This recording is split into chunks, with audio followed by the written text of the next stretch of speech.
اعوذ باللہ من الشیطان الرجیم بسم اللہ الرحمن الرحیم یسألک اہل الکتاب، آپ سے آ کر اہل کتاب یہودی سوال کرتے ہیں کہ ان تنزل علیہم کتابا من السماء، کہ آپ ان پر اتاریں ایک کتاب آسمان سے. فقد سألوا، پس تحقیق انہوں نے سوال کیا تھا موسیٰ علیہ السلام سے، اکبر، اس سے بھی بڑا، من ذالک، اس سے بھی بڑا سوال اس سے پہلے موسیٰ علیہ السلام سے انہوں نے کیا تھا. وہ کیا تھا کہ فقالوا، انہوں نے کہا، ارنا اللہ جہرتن، اے موسیٰ ہمیں اللہ کو سامنے سامنے دکھا دی. فاخذتہم الصاعقہ، پس پکڑ لیا ان کو بجلی نے، ایک کڑک اور بجلی تھی، اس نے ان کو پکڑا، بظلمہم، ان کے ظلم کی وجہ سے. پھر دوسری بات کہ ثم اتخذوا العجل، پھر انہوں نے بچھڑے کو معبود بنا لیا، من بعد ما جاءتہم البینات، بعد اس کے کہ ان کے پاس واضح دلائل آ چکے تھے، تورات آ چکی تھی، اس کے دلائل موجود تھے شرک نہ کرنا، لیکن اس کے باوجود انہوں نے بچھڑے کو معبود بنا لیا. فعفونا عن ذلک، پس ہم نے اس کو بھی معاف کر دیا. وآتینا موسیٰ سلطانا مبینا، اور ہم نے دیا موسیٰ علیہ السلام کو بالکل واضح غلبہ. اور ورفعنا، ہم نے اٹھایا، فوقہم الطور، ان کے اوپر طور پہاڑ کو، بمیثاقہم، ان کے اس وعدے کی وجہ سے. اور اسی طرح ہم نے وقلنا لہم، ان کو کہا کہ ادخلوا الباب، دروازے سے داخل ہونا، سجدن، سجدہ کرتے ہوئے. وقلنا، اور اسی طرح ہم نے کہا لہم، ان کو، لا تعدوا فی السبت، ہفتے کے دن میں کوئی تعدی، کوئی زیادتی، کوئی ظلم نہ کرنا. وَأَخَذْنَا مِنْهُمْ مِيثَاقًا غَلِيظًا، اور ہم نے لیا ان سے پکا وعدہ. فَبِمَا نَقْضِهِمْ، پس ان کے توڑنے کی وجہ سے، میثاقہم، ان کے وعدے کو، انہوں نے اپنے وعدوں کا پاس نہیں کیا اور اللہ سے کیے ہوئے وعدوں کو توڑ دیا. ان وعدوں کو توڑنے کی وجہ سے، اور دوسری بات جو یہودیوں نے بدبختی کی، وہ کفرہم بآیات اللہ، اللہ کی آیتوں کا انکار کرنے کی وجہ سے. اور تیسری بات، وہ قتلہم الانبیاء بغیر حق، نہ حق انبیاء کو قتل اور شہید کرنے کی وجہ سے. اور چوتھی بات، وہ قولہم، ان کی اس قول اور بات کی وجہ سے کہ کہتے تھے قلوبنا غلف، بھئی ہمارے دل تو پردے کے اندر ہیں، ہمارے دل کے اوپر تو غلاف چڑھا ہوا ہے، کوئی چیز بھی ہمارے اندر نہیں جاتی. بل طبع اللہ علیہا بکفرہم، بلکہ اللہ تعالیٰ نے مور لگا دی ان کے دلوں پر، بکفرہم، ان کے کفر کی وجہ سے. فلا یؤمنون الا قلیلا، پس وہ نہیں ایمان لائے، الا قلیلا، مگر تھوڑے ہی. سورۃ النساء کی آیت نمبر 153، 154، 155، 3 آیتیں آپ کے سامنے تلاوت ہوئی ہیں، آپ نے ان کا ترجمہ سماعت فرمایا.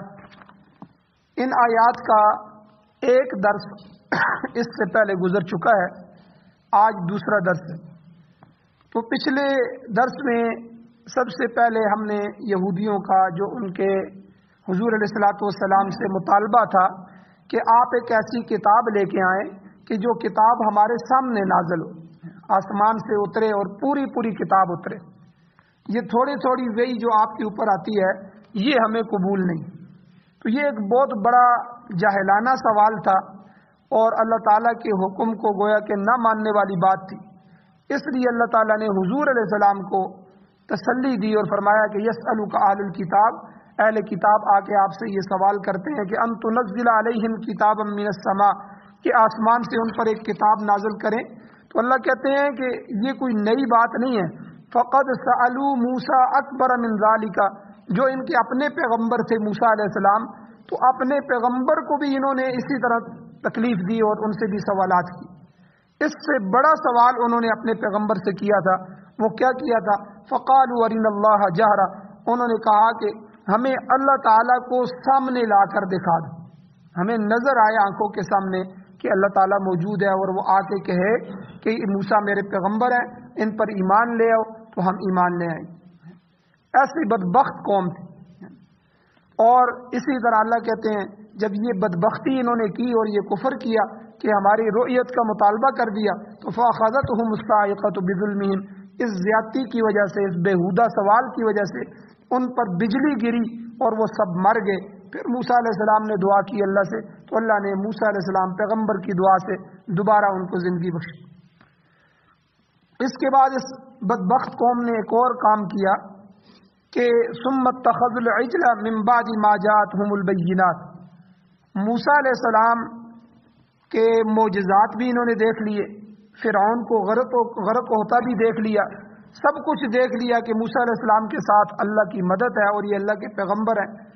ان سب کے باوجود وہ کتاب لینے کے لیے گئے اور سامری جو وہاں موجود تھا اس نے وہ سارا سونا جو ان کے پاس تھا جمع کیا اور اس کے اندر جو ہے وہ مٹی ڈالی جو حضرت جبرائیل علیہ السلام کی جو ہے وہ گھوڑے کے پاؤں کے نیچے تھی، اس میں کرامت تھی، تو وہ کرامت والی مٹی جب اس میں گئی تو اس کے اندر سے آوازیں آنا شروع ہو گئی، تو گویا کہ ایک بچڑا بنا دیا اور کہا کہ دیکھو موسیٰ علیہ السلام غلط ہو گئے ہیں، وہ رب سے ملنے کے لیے طور پر جا گئے ہیں اور رب تو یہاں موجود ہے۔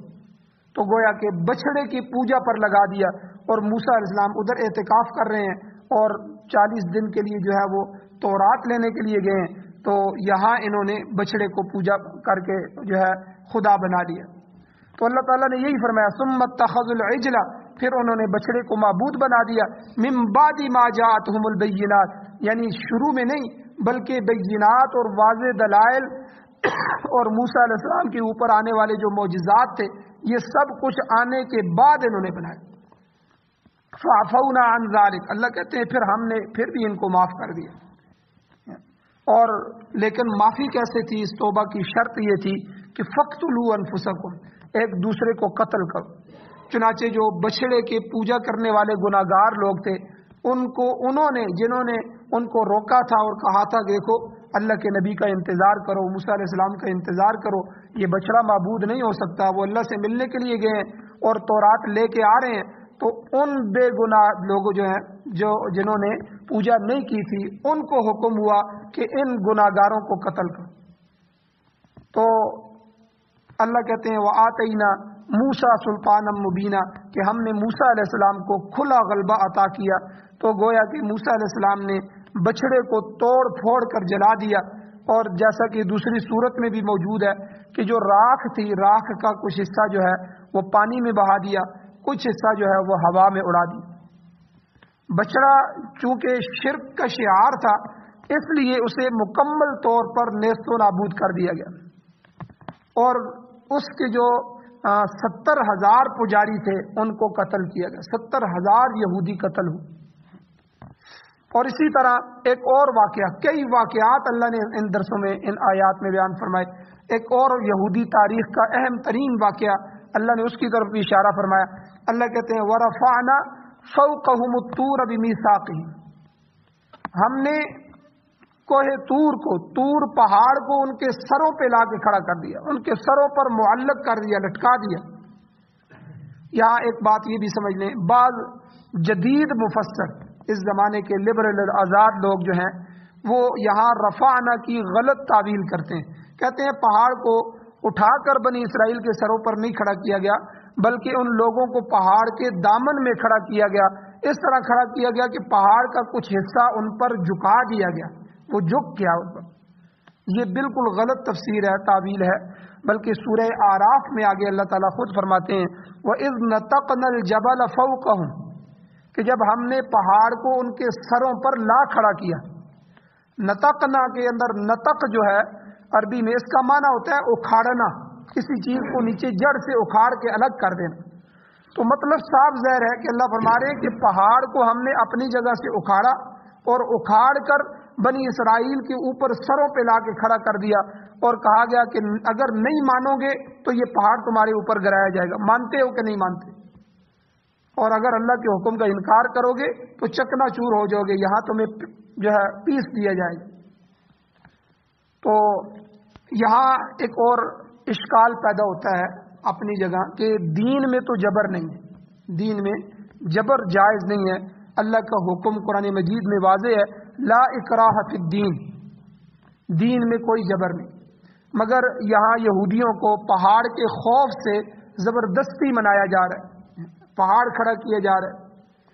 تو اس اشکال کا جواب یہ ہے کہ جب بنی اسرائیل کو فرعون سے آزادی ملی اور انہوں نے دیکھا کہ ہمارے سامنے دریا میں ہم گزر گئے، اللہ نے راستے بنا دیے 12 راستے، اور ان 12 رستوں سے 12 قبائل گزر گئے، پیچھے سے فرعون جب داخل ہوا تو اس کی ساری فوج، سارا عملہ جب داخل ہو گیا، اللہ تعالیٰ نے پانی کو حکم دیا، پانی وہ رستے چھوڑ گیا اور وہ پانی چل پڑا، اور ساری کی ساری قوم جو ہے ان کے سامنے فرعون اپنے لو لشکر سمیت اس پانی میں غرق ہو گیا۔ اب ان کو آزادی مل گئی، اب آزاد ہو گئے۔ پہلے غلام تھے بنی اسرائیل فرعونیوں کے، اب ایک آزاد قوم تھی۔ اب جب صحرائے سینا میں یہ پہنچے، اس صحرا میں پہنچے، تو انہوں نے خود موسیٰ علیہ السلام سے گزارش کی، درخواست کی تھی کہ اب ہم جو ہے وہاں تو غلام تھے، اس لیے ہم کچھ نہ کچھ اللہ کے حکم کو مان رہے تھے، اب ہمارے لیے باقاعدہ اور باضابطہ ایک قانون کی کتاب ہونی چاہیے جس پر ہم کریں، عمل کریں۔ تو اللہ تعالیٰ نے تورات نازل فرمائی۔ تورات کا معنی ہی قانون ہے، لا۔ جب کتاب آ گئی تو اب کہنے لگے موسیٰ علیہ السلام کو، یہ تو بڑے سخت احکام لے کے آ گئے، یہ تو بڑے مشکل حکم ہیں، ہم ان کی تعمیل نہیں کر سکیں گے۔ لہذا اللہ تعالیٰ نے ان سے عہد لیا کہ خذوا ما آتیناکم بقوہ، جو احکام ہم نے دیے ہیں انہیں مضبوطی سے پکڑو، واذکروا ما فیہ، اور جو کچھ اس میں ہے اسے یاد کرو، ان احکام پر عمل کرو۔ تو اللہ تعالیٰ نے انہیں خوفزدہ اس لیے کیا تھا کہ ایک چیز انہوں نے خود مانگ کر لی تھی، اور اب مانگ کے جب وہ کتاب آ گئی اب اس پر عمل کرنے سے اعراض کر رہے ہیں۔ امام شاہ ولی اللہ محدث دہلوی رحمۃ اللہ علیہ فرماتے ہیں کہ لا اکراہ فی الدین، دین میں جبر نہیں ہے۔ اس کا مطلب یہ ہے کہ کسی شخص کو دین قبول کرنے پر مجبور نہیں کیا جا سکتا، کسی شخص کو جبرن زبردستی جو ہے وہ اسلام میں داخل نہیں کیا جا سکتا، یہ اسلام میں جائز نہیں۔ ہاں دعوت دو، تبلیغ کرو، اگر کوئی مان جاتا ہے تو ٹھیک ہے۔ اللہ قرآن میں کہتے ہیں فمن شاء فلیؤمن ومن شاء فلیکفر، آپ کا کام ہے دعوت پہنچانا، آپ کا کام ہے ان کے پاس چل کے جانا، آپ کا کام ہے ان کو تبلیغ کرنا۔ فمن شاء فلیؤمن ومن شاء فلیکفر، جس کا دل چاہے وہ ایمان لائے اور جس کا دل نہ چاہے تو وہ کفر پر اڑا رہے۔ تو اسے اسلام لانے پر مجبور نہیں کیا جا سکتا، اور اگر کفر کرے گا تو اللہ کے ہاں سزا کا مستحق ہوگا۔ بہرحال اسے زبردستی مسلمان نہیں بنایا جا سکتا۔ البتہ اگر اسلام لانے کے بعد کوئی شخص اس کے احکام کی خلاف ورزی کرے گا تو وہ جبر کا مستحق ہوگا، اس پر حد بھی جاری ہوگی، اس پر تعزیر بھی جاری ہوگی اور اس پر سزا بھی ہوگی۔ تو بہرحال دین میں لانے کے لیے جبر نہیں ہے، بلکہ دین کا قانون توڑنے پر ضرور جبر ہے۔ اس کی مثال اس طرح سمجھیں کہ ہمیں کسی دوسرے ملک میں جانا ہے، تو اب ہم اپنے ملک میں رہ رہے ہیں تو ہمارے اوپر ہمارا اپنا قانون لاگو ہے، لیکن کسی ملک میں جانے کے لیے ہمیں مجبور نہیں کیا جا سکتا۔ لیکن جب ہم چلے جاتے ہیں تو اس ملک کا آئین اور قانون بھی ہمارے اوپر لاگو ہو جاتا ہے، ہمیں اس کا لحاظ کرنا ہوگا، اس کی پاسداری کرنی ہوگی۔ جیسے سعودیہ میں نشہ آور چیزوں کے اوپر سخت سزائیں مقرر ہیں، ہمارے ہاں اتنی نہیں ہے۔ اب کوئی آدمی وہاں جاتا ہے تو اس کا کئی دفعہ سر بھی قلم کر دیا جاتا ہے، کئی دفعہ اس کے لیے بہت سخت سزائیں ہیں۔ تو بلکہ ہمارے پاسپورٹوں پہ بھی اور اسی طرح حاجی جب جاتے ہیں ان کو بھی اسپیشل ہدایت کی جاتی ہے کہ عمرے کرنے والوں کو بھی کہ بھائی ان کے ہاں یہ قانون ہے، اس لیے کوئی آدمی کسی طرح کی بھی نشہ آور چیز، یہاں تک کہ سگریٹ نسوار بھی یہاں سے لے کے نہ جائے۔ تو یہ کیا ہے کہ جب وہاں چلے گئے تو وہاں کا قانون اسلام سے باہر بر، جب تک وہ کافر ہے تو اسلام کے کئی قانون کافر پر لاگو نہیں، اسلام جبر بھی نہیں کرتا۔ اس لیے جتنی اسلامی حکومتیں ہیں آپ دیکھیں، ہندوستان پر مسلمان کم ہونے کے باوجود، ہندو زیادہ تھے اور مسلمان انتہائی کم تھے، آج بھی انڈیا میں جو ہے وہ 38-40 لاکھ مسلمان ہیں، لیکن ہندو جو ہیں وہ کم از کم 80 لاکھ 90 لاکھ سے زیادہ ہے، تو یعنی آج بھی زیادہ ہیں۔ لیکن اس کے باوجود 1000 سال تک مسلمانوں نے حکومت کی کہ ان کے مندروں کو نہیں گرایا، ان کے اوپر ظلم نہیں کیا، ان کو زبردستی اسلام میں داخل نہیں کیا۔ تو اسلام میں یہ تو جائز ہی نہیں۔ تو اس لیے اسلام کے باغیچے میں کسی کو زبردستی لانے کی اجازت نہیں ہے۔ ہاں جو آ گیا تو پھر اسے اسلام کے آئین اسلام کے قانونوں کی پاسداری کرنی ہو. پھر اگر وہ خلاف ورزی کرے گا تو پھر اس پر اللہ نے حدیں بھی جاری کی ہیں. قرآن نازل ہو گیا. اب چوری کرے گا، اب چوری کرنے والے کا ہاتھ کاٹا جائے گا. اب قرآن کی سزا آ گئی. اسی طرح اب اگر زنا کرے گا، پہلے کافر تھا، کافر آج بھی زنا کر رہے ہیں، ان کے لیے اسلام کا کوئی قانون نہیں ہے. اسلام نے ان پر کوئی جبر نہیں کیا کیونکہ وہ کفر میں. لیکن جو ہی اسلام میں داخل ہو گئے تو اسلام کے اپنے قانون ہیں، اپنے آئین ہے. جس طرح میں نے ملک کی مثال دی، تو اب اسلام کی سرحدوں کو پامال کرنے کی اجازت نہیں دی جائے. اب وہ ایمان لائے تو گویا کہ ایمان اللہ پر لے کے آئے، اب قرآن پر لے کے آئے، شریعت پر لے کے آئے. اب اس قانون، اس شریعت اور اس دین کی پابندی ان پر لازم ہو. اب اگر جو ہے وہ قانون توڑیں گے تو اس قانون توڑنے کی سزا کے بھی مستحق ہوں گے. تعزیر ہے تو تعزیر ان پر جاری ہوگی، حد اللہ نے مقرر کی ہے تو حد جاری ہوگی. تو بہرحال دین میں لانے کے لیے جبر نہیں ہے. ہاں دین میں آ گیا تو پھر دین کے قانون توڑنے پر ضرور جبر ہے. تو اس کو کہتے ہیں کہ للدین جبر نہیں ہے، فی الدین جبر ہے. تو بہرحال یہاں جو لوگ یہ اشکال کرتے ہیں کہ یہودیوں پر، بنی اسرائیل پر پہاڑ کو کیوں کھڑا کیا گیا اور زبردستی ان کو کیوں کہا گیا کہ یہ تورات کو مانو، تو اس کا سوال کا جواب یہ ہے کہ وہ موسیٰ علیہ السلام کی قوم تھے اور انہوں نے خود ان سے کہا کہ اب ہم آزاد ہو گئے ہیں، فرعون غرق ہو چکا ہے، اور اب ہمیں ایک کتاب اور شریعت ایسی چاہیے کہ جس پر ہم عمل کریں. اب ان کے مانگنے پر موسیٰ علیہ السلام وہاں 40 دن اعتکاف بیٹھے رہے اور انہوں نے اللہ سے کتاب مانگی تو روزے رکھے، اور اب ان کو کتاب مل گئی. اب آ کے کہتے ہیں جی اس کے احکام بڑے مشکل ہیں، یہ فلاں حکم ہم مان لیں گے، چلو اس پہ گزارا کریں گے، لیکن یہ حکم بڑا سخت ہے، یہ حکم بڑا سخت ہے، فلاں حکم بڑا سخت ہے، یہ حکم ہم نہیں مانیں گے.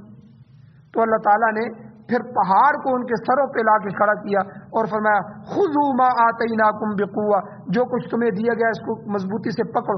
پکڑتے ہو کہ نہیں پکڑتے؟ واذکروا ما فیہ، جو کچھ اس میں ہے اس کو یاد بھی کرو. یعنی زبردستی پھر کی گئی. تو یہ اس لیے کی گئی کہ یہ اس دین میں شامل تھے، اگر شامل نہ ہوتے تو ان پر زبردستی بھی نہ ہوتی.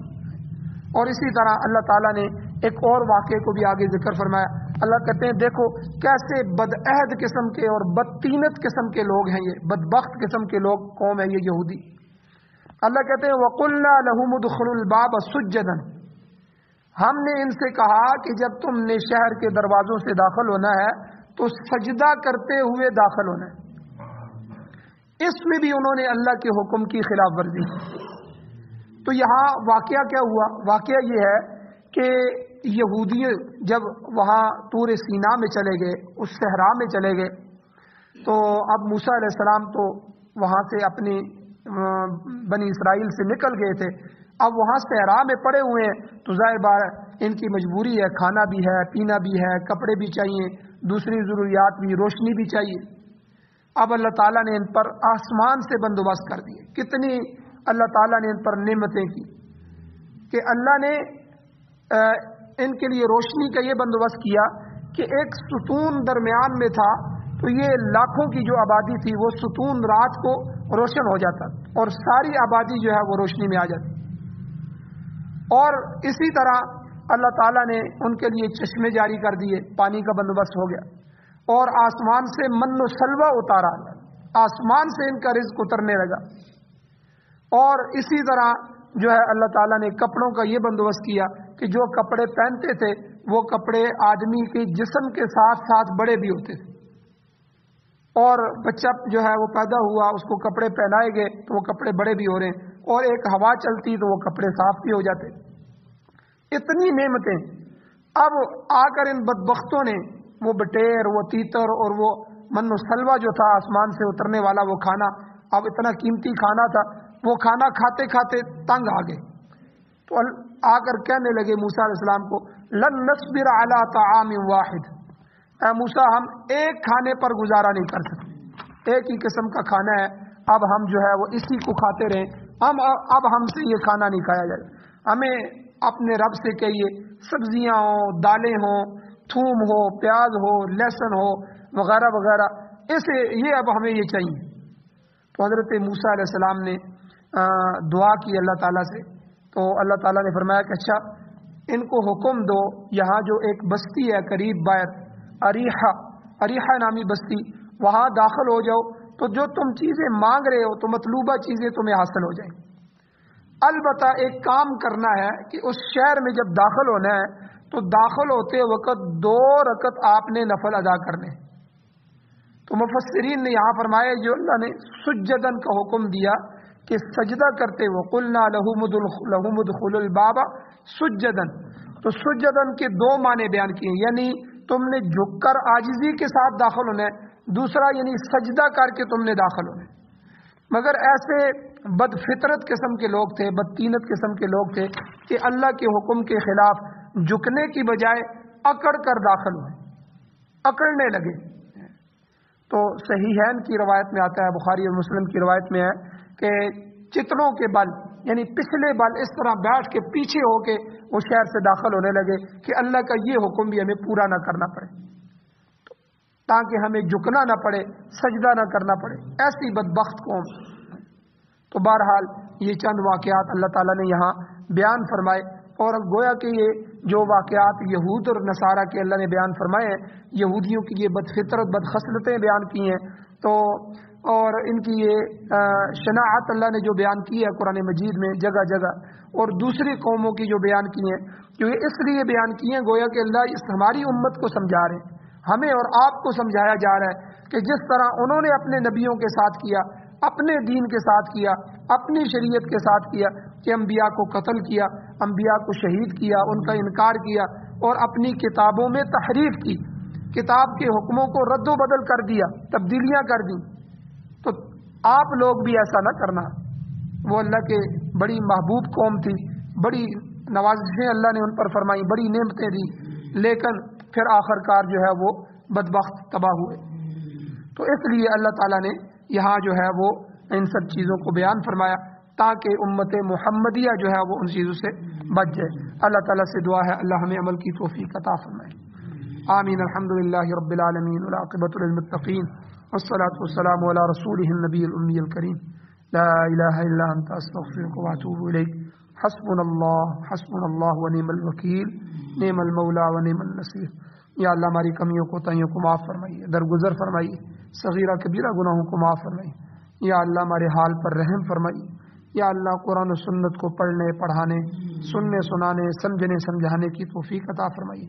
یا اللہ پوری دنیا میں اس کی اشاعت اور تبلیغ کرنے کی توفیق عطا فرمائیے۔ یا اللہ ہماری نسلوں کو بھی قرآن کا حافظ، قاری، عالم، مفتی، مجاہد، غازی اور شہید بنائیے۔ یا اللہ سعادت والی زندگی اور شہادت والی موت نصیب فرمائیے۔ یا اللہ ہم سب کا خاتمہ ایمان پر فرمائیے۔ یا اللہ جو بدبختیاں پچھلی قوموں میں تھیں، یہود و نصارہ میں تھیں، یا اللہ ان سے ہمیں محفوظ فرمائیے، ہمیں قرآن و سنت پر عمل کرنے کی توفیق عطا فرمائیے، حضور کی مبارک زندگی نصیب فرمائیے۔ یا اللہ سنت کے مطابق زندگی گزارنے کی توفیق عطا فرمائیے۔ یا اللہ بیماروں کو شفا عطا فرمائیے۔ یا اللہ پریشان حال جو لوگ ہیں ان پریشانوں کی مدد نصرت فرمائیے، ان کی پریشانیوں کو ختم فرمائیے۔ یا اللہ جو حضرات ایمان کی حالت سے اس دنیا سے جا چکے ہیں، یا اللہ ان سب کی بخشش فرمائیے، ہم سب کو بھی قبر حشر آخرت کی یا اللہ یاد نصیب فرمائیے، تیاری نصیب فرمائیے۔ صلی اللہ تعالی علی خیر خلقہ محمد وآلہ وصحبہ اجمعین برحمتک یا ارحم۔